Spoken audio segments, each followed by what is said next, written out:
Hello, Johnny. Hello, Joe. Good to see you again. Same to you.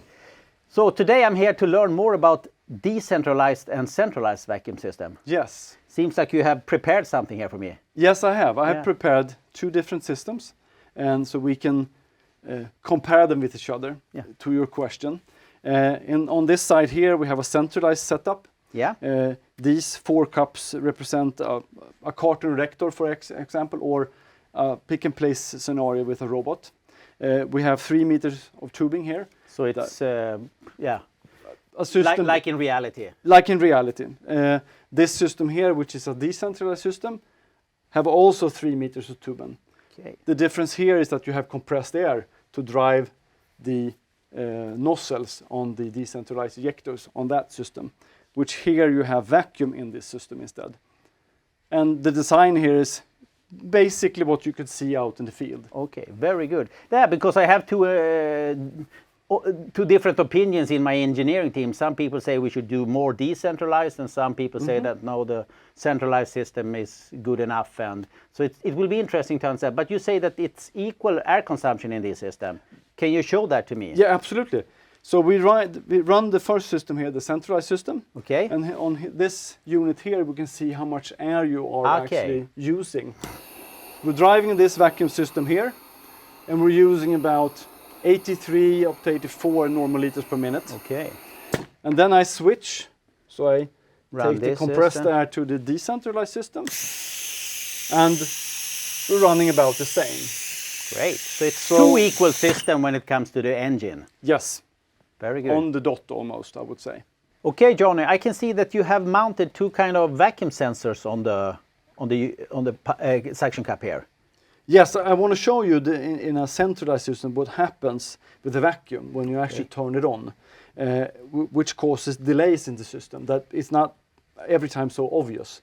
But here we can actually show how much difference it is between these cups and this gripper. And these switches or sensor are sending a part present signal to the machine controller or robot controller, so when you start the motion. Exactly, it's kind of like a go-to-good signal, a part present signal. So in this system here you have a different distance in between these 2 cups. This is the first cup in the vacuum system, and this is the last one. Yeah. We typically mount the vacuum sensor on the central vacuum pump. That's what you normally do in a central, because it's the simplest way. Okay. And that would cause even a longer delay. Okay. So you're reading in the pump, which will create vacuum much earlier than the suction cup will get the vacuum. Okay, show me. So here you can see with your own eyes that it actually is a big difference.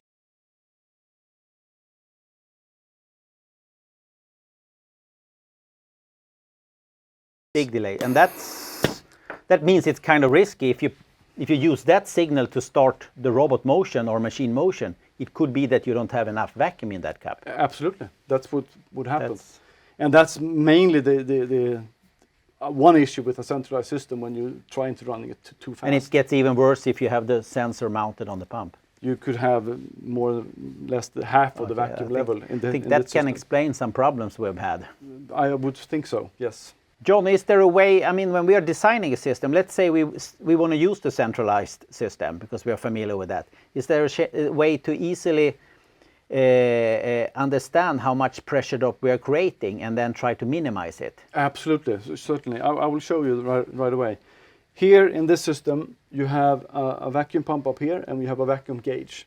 And I've also placed a vacuum gauge here.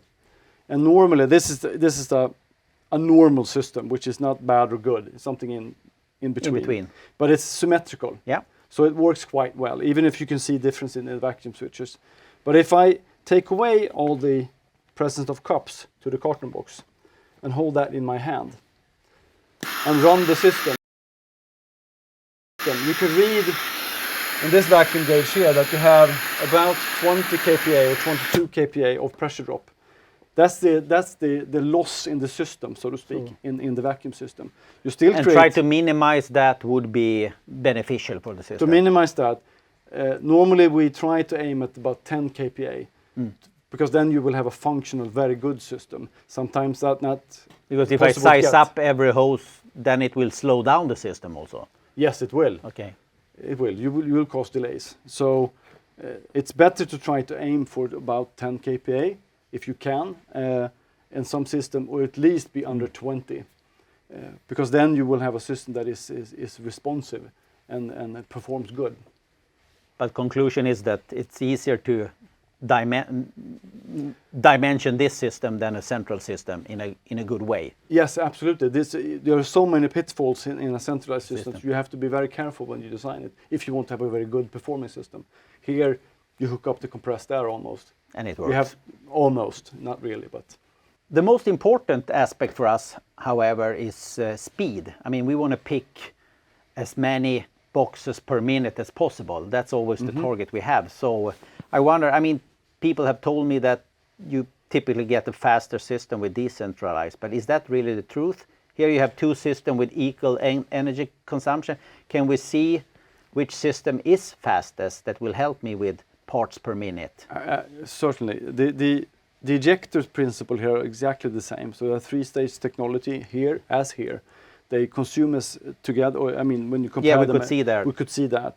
But because of the pressure drop and the loss you have in a centralized system that you will always have, cuts off the initial flow. And the initial flow is what you get fast vacuum with. And that you could see here when you compare them. So now we run them together and pay attention to these. And they are both set on the same level. Same level, 30 kPa of vacuum. And you can see that this one turns on quite faster than that one.